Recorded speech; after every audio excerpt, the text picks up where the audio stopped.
Hi, long time no see. It's been a minute since I've made a video. I had a baby. Some stuff kept me busy because I was trying to keep it alive and stuff like that. But the most common question I get asked as somebody who has a successful small business is, what do I have to know to do that, to be there, to get to where you are?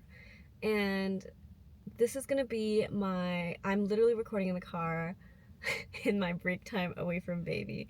I'm waiting for a LASIK appointment to get my eyes checked, and I'm a little bit early. So here is a no fluff, everything you need to know. I made notes too, so I'm not gonna ramble on and on forever about things that I think that you should know if you either are thinking of starting a small business, if you think that you are stuck and you've already started your small business and you're not sure what to do next, or if you are progressing and you're just wondering if there are some tips and tricks and things that you should know to keep you on the right track.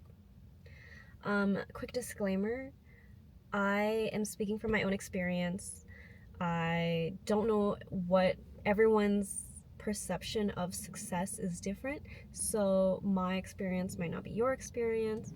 I think that as somebody who was able to grow the small business within, I think it's been almost, I always get it mixed up, but it's either 2 or 3 years now, and I can sustain a small child. Well, I guess half of a small child because my partner has the other half.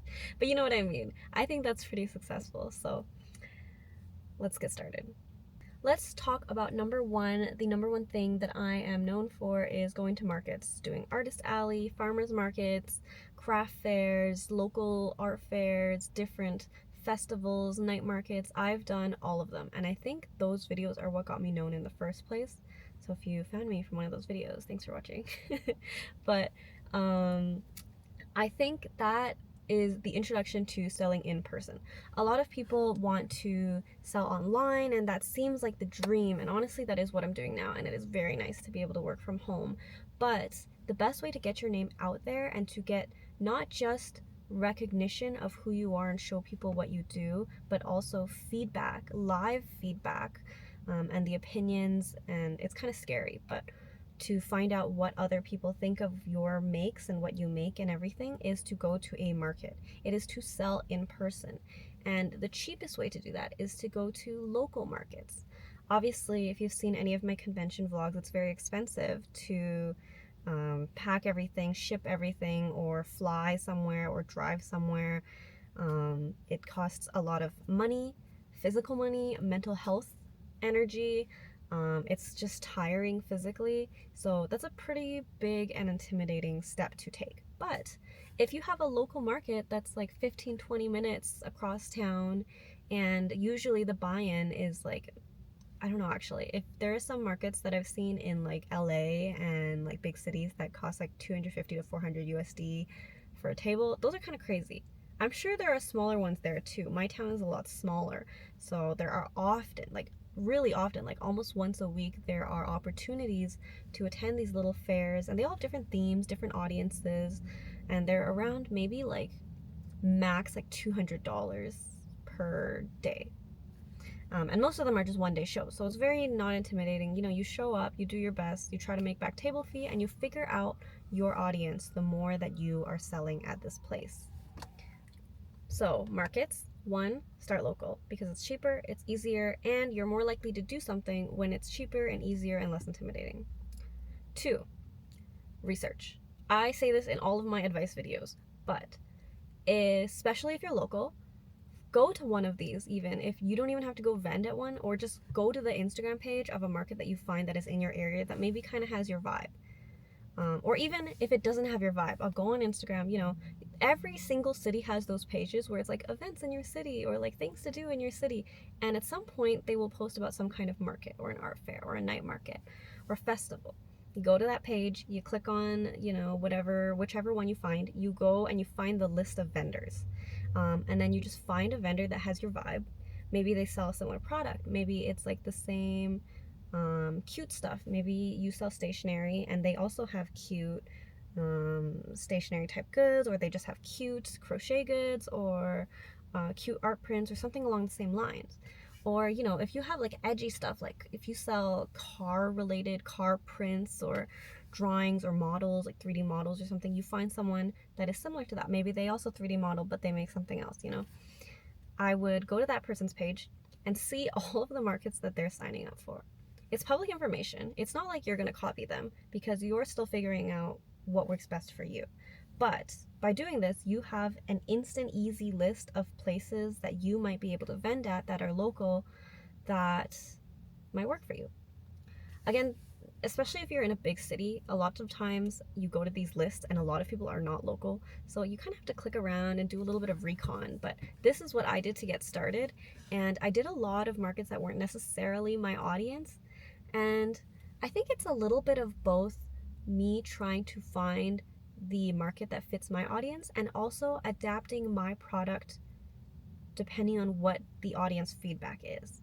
Obviously, if I show up to a market and it turns out to be completely not my vibe at all, I'm probably not going to take as much of that feedback and put it into action, but it's a good place to get started. Yes, we have to think about booth fees, time, mental health.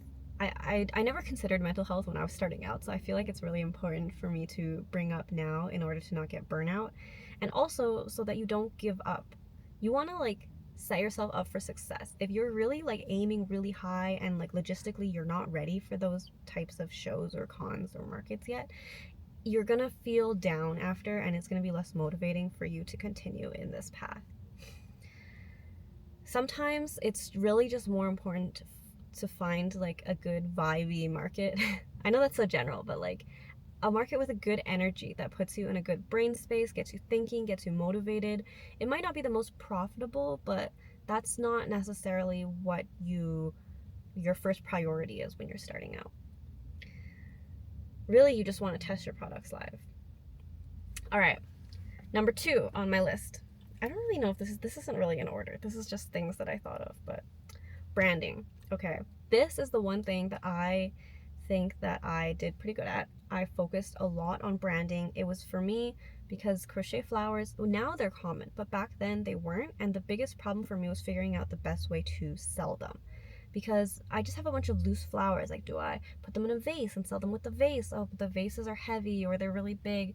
Do I let people pick them out and kind of go with the experience, but then I have to deal with wrapping them on site?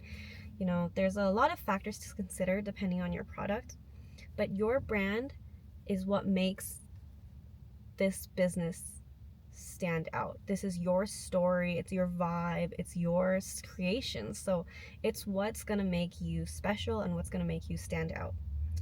You want to at least, I don't know, there's a lot of Instagram posts that are selling branding stuff and they're like, oh my gosh, you need to use this font because this font is the font that's gonna make you go from 3 orders to 100 orders. And like, nah. It's more just about consistency. For me, it was more of like a color palette. I went with like a sage green or like I think my first brand like vibe was like picnic floral experience. I don't know, maybe find just like 3 words and like mind map it and like draw it out and just like, I literally sat there one day with a notepad and some like literally crayons because that's all I had, and I just kind of drew out what I wanted my brand to be, and then I would do it again, but picking flavors from the previous page that I liked and kind of find a focus of what I liked, and I just went for it. Because once you start ordering like business cards or thank you cards or a tablecloth or a banner and everything like that, you don't want to be ordering it every single time with a different thing because it's money. Pick a good chunk of like branding details and colors and maybe like a logo that's good and go from there. Don't overcomplicate it. Don't overcomplicate it. The other thing is, actually, I didn't write this down, but I think it's important to make your market table kind of match the vibe of whatever your Instagram or social media theme is. I think people are a little bit thrown off, and it's happened to me too, where I'll see something at a market or I'll see something on Instagram and it just doesn't match the vibe in person, and I'm kind of like, whoa. First, I'm like, is this the same person? Or it just because so much of the small business stuff is done on social media today, it's just much more important than we would like it to be. And unfortunately, that just means you have to have cohesion. All right, number 3, money. and pricing. Step 1, track every single expense that you have. Do this because at the very beginning I wasn't doing that, and I thought I was making more money than I was, until I realized that, like, oh, you have to also account for like gas and all the cost of goods, not just forgetting to account for the glue, the hot glue sticks that you're using. Obviously I'm not counting like electricity and like stuff like that, but all your market fees, especially all of your cost of goods, your yarn if you're a crocheter, your stuffing, filling, and everything. Account for every single expense. And then you have to see, if you were to pay yourself, you know, how much are you willing to pay? How much do you want to make? Someone's walking by, so I'm trying to look at my phone now. But you have to keep track of all of these things and see, that's how you're going to track your growth. Because as you make new products or invest in new products, that's going to be the factor that's going to help you decide if you're ready to make that step, if you're ready to increase the price on something that's handmade, because as you gain experience and skill, technically people should pay a little bit more for that. It will also help you determine at what point you want to invest your early profits into new displays, better setup, better table, and bigger markets as well. Number 4. Oh, we're zooming through this. I got 20 minutes till my appointment. I got 6 points. We're chilling. Okay. Work-life balance. This is a huge one. And honestly, at the same time that I want to rave about how important this is for your mental health, I feel like at the beginning you're so hype and you're so excited that you don't really care about the life part. You're just like work, and you have all this excitement and motivation. I wouldn't force yourself to have the balance at the beginning when you're motivated. I think what's important is to remember that when you're feeling a slowdown, or after, you know, kind of a crappy market, or just any kind of like a shop update and nobody places any orders, in those parts it's important to remember that the money that you make when you're in this type of a job is not going to be consistent. It's not like a 9 to 5 where you have the same paycheck every month or every 2 weeks or something. You kind of have a large amount of money come in and then no money for a while, and then a large amount of money come in. And I mean, I use large, but it's different for everybody. At the same pace, do not get so hyped when you do a really good market and you make a couple $1,000s and you're like, oh my gosh, I'm a thousandaire. And then you realize, oh, I actually don't have any more money coming in for like the next 2 weeks. So that's it. So a lot of people that I see that are beginners make the mistake where they become thousandaires and they're like, oh my God, I made a couple K at this market. I'm rich. I'm going to buy a new banner. I'm going to buy a new setup. I'm going to buy everything. And then they realize, oh, I don't have any money to actually pay myself. At the same time, I think a lot of people that are doing these small businesses aren't, usually they're still working. I was still working like a real job, or they're students living with your parents. Are you students living with your parents, or you don't have like a full, like a dependent, like a child or something. So there's a little bit of leniency, but be careful about that leniency. I didn't really write anything else about this point, work-life balance, because I'm not good at it. I think it's important to set boundaries. Schedule like making time also versus like admin time. And different people feel differently about what rejuvenates them and what exhausts them. For me, making time used to be the easiest part, and now because I got like a little bit of carpal tunnel from pregnancy, and you know, the baby, I have to constantly walk away, that has now been a lot more mentally draining than admin time, which I can a lot of the time just do on my phone. So for different people, you see different tasks differently. Schedule them appropriately so you don't have all of your draining tasks all on one day, because why would you do that? That's gonna be killer. All right, this is a big one. Social media and online presence. I've seen some people say, oh my gosh, you should pick one platform and try to just really build your growth on this one platform. Don't try to be everywhere else at once. I disagree. Hot take. Do everything at once, because it's so easy to do everything at once. Instagram and TikTok are the big 2, and then some people consider YouTube to be a big 3er. We'll put a smaller. Maybe you guys would, because I'm talking to YouTube right now, but those are the big 3, I would say. Every time I make a reel, post every single platform. A short form video, post on TikTok, post on Instagram, post on YouTube. It's so easy. It's one thing. You make it once, you post it 3 times. Posts and carousels and those type of things, I can only really post to Instagram and TikTok. But again, it's just so easy to cross-platform post. I don't know why people are recommending others to pick one platform to start. Unless you're talking about long-form content, I guess. But I feel like YouTube is really the only choice for that. Hi, you guys overheated. I'll put you over here. Oh no, can you stay? I still have 10 minutes till I have to go in to get my eyes checked. I can't put you on the dash anymore because it's too hot. Oh, there you go. Okay, don't fall.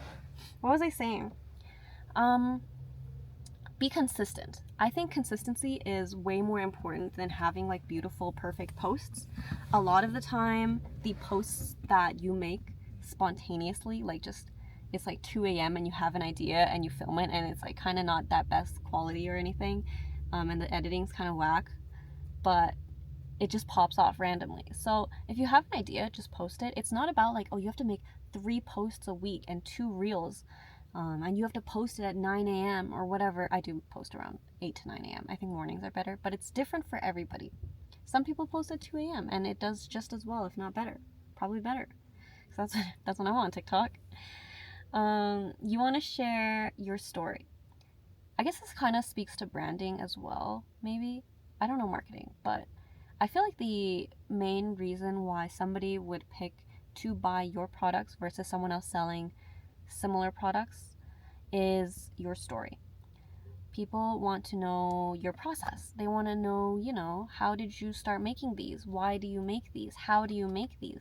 Show how much time you spend making everything, or even, you know, where you buy your products if you want. You don't have to, you know. It's not about gatekeeping or not gatekeeping. It's just about what you're willing to share. Your craft, research is yours. You know, you don't have to feel entitled to share that to everybody. But if you want, you know, people appreciate it and people like it, and it gets a lot of views. I try not to post a lot of like tutorial videos or anything like that because I feel like it just entices people to copy what I am making. I still struggle to find balance with that sometimes. So especially with crochet, where if you share patterns, someone else is going to make them.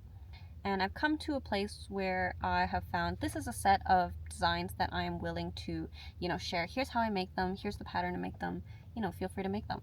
Here is the set of patterns that are special to me. I designed them. It took me a lot of effort. They're very special and unique. I don't want to share how to make these. So you kind of have to find your own balance, especially with things like clay or, you know, even resin. Is that the same thing? I don't really know. Ceramics. People can technically just go and find some clay and make the same thing that you're making, you know. That'd be kind of rude, but you have to find the thing that sets you apart from the copycats. And if you eventually become a bigger creator, a bigger maker, someone that's more well known, those are going to be inevitable, as you can see with all the crochet. Not that I was the first crochet flower person, but it is inevitable.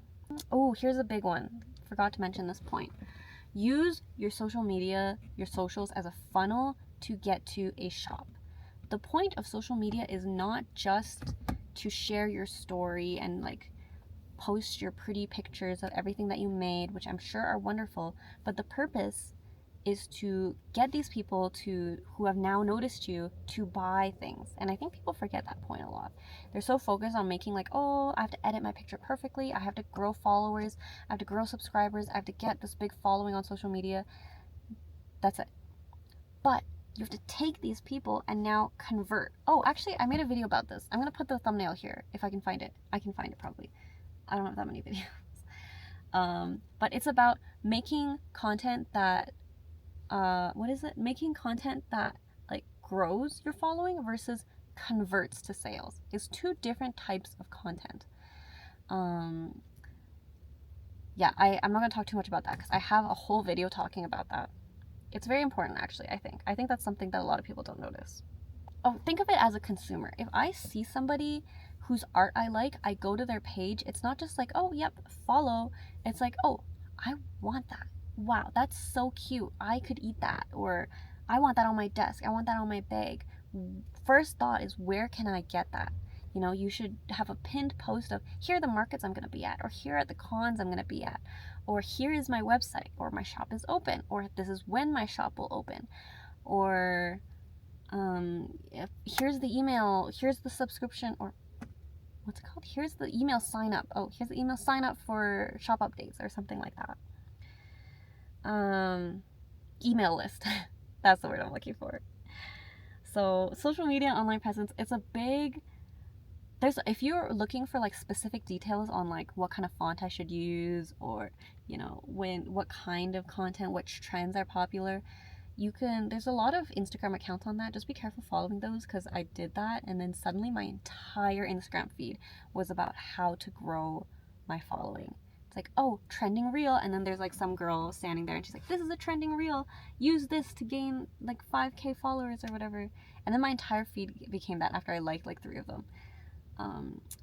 Or trending sound, and I didn't like that. I think it's important to make sure that your feed is still other creatives like you, and while you can take inspiration and, you know, follow these people that tell you what sounds you should use and everything, honestly, it's all hearsay. They're also following the trends and they're just trying to post about it as soon as possible. Okay, last point, 6, long-term growth.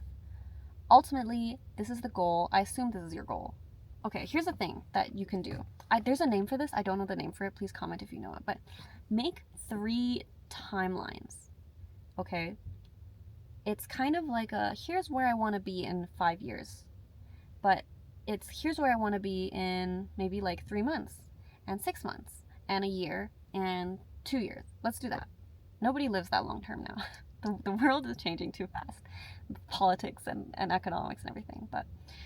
And then kind of make one where it's like, whatever. Like, okay, if I like half-assed, I'll say, I'm swearing. If I half-assed and I just kind of went for this, here's where I would be in a month. You know, maybe the same. Maybe in 2 months I grow like 30% in followers. Maybe in a year I grow whatever. You know, blah, blah, blah. Okay. Make another one. Same timeline scale, like 3 months, 6 months, a year, or whatever. Be like, okay, you know what? Here is some realistic goals of where I would be at these different times. Maybe I enter a real retail location in 6 months, you know? You think about that. By the 3-month mark, if you look, you know, maybe I have to start applying for retail locations like Makers or the Artist Alley shop, or these are Canadian ones, I don't know, the Capybara shop thing in the US. These are just the ones I've seen on my feed, I don't know. And then make one that's super, here, if I was really optimistic and like living the dream, here's where I would be in 3 months and 6 months and a year. Write that down. You know, maybe in 3 months I'm already at a retail location. So if I wanted to do that, what would I be doing now? I would be applying to locations now with my current social media. And you know what? Maybe you do it, and maybe you try, and maybe it works. But you have these 3 timelines to look for. Maybe make the lowest one like your lowest expectations of where you would be content with, what you would be content with if you reach the bare minimum of your expectations. And I guarantee you will land at least like the middle and some things from the most optimistic thing. But you don't know until you try. And those most optimistic things seem so far away unless you actually write it down like this, right? Right. I wrote down some pretty generic things. Making sure to network with other people, learning about other people, like other humans, and where their story goes, and how they came to be doing this and how long they've been doing this, and listening to their story of like how they developed this business is a good way to kind of compare and contrast with yourself. Not in an unhealthy way, like, oh my god, they're doing this and I'm not doing that, I shouldn't even start. It's more like, oh, they did this and that's what led them to start doing, you know, like, oh, Tina did farmers markets and that's what led her to start doing like more like anime cons, like one day shows and then to anime conventions and then travel conventions and things like that. Because nobody goes from 0 to where they are immediately, right? You want to learn to adapt and be willing to change. Sometimes the things that you like to make are not the things that sell, and that's something that unfortunately you're going to have to accept and find a balance. Keep experimenting, and just figure out what works. It's always what works for you, but that's what's great, because even though that's very vague advice from me, that's what makes everybody different and every small business different. The vibe is always different. What you prefer makes you special, or something like that. I'm overheating a little bit. It's really hot. Basically, because I have to go now to get my eyes checked at the LASIK place. It's gonna be messy, but it's fun. Is this too cheesy? I wrote this down. You know when you like write notes and I don't know, and then you read it back and you're like, this is really cheesy. I don't know if I want to say this. Okay, I think if I can let you take away one thing, think about the whole process and think about the one thing that you feel the least confident about when it comes to getting into this. What is your least confident? What are you least confident about in terms of this whole journey of your small business? Whether you've started it, whether you want to start it, whatever it is, put it in the comments. And sometimes it just takes that one little push or someone to clarify the first step to getting over that point that will get you going. And it's going to be very wholesome. I guarantee you. Just tell me. Just tell me what it is. It's even something that's just a little bit scary. It's not necessarily the least confident thing, but what's the thing that's stopping you or putting you on pause right now? If you just don't know what to do, which part of the markets are you afraid of, or can you not get past the application process? Tell me what it is, and we will help. Our community will help you in the comments. Okay, we're building the community out here. But I have to go. This is a short-ish, sweet-ish, maybe video that I'm just trying to pop out. I'm alive, guys. I had the baby. She's really cute. Here's a picture of her. Thanks for watching. Don't forget to subscribe. I'm slowly working my way back. Okay, I had to go get my eyes checked.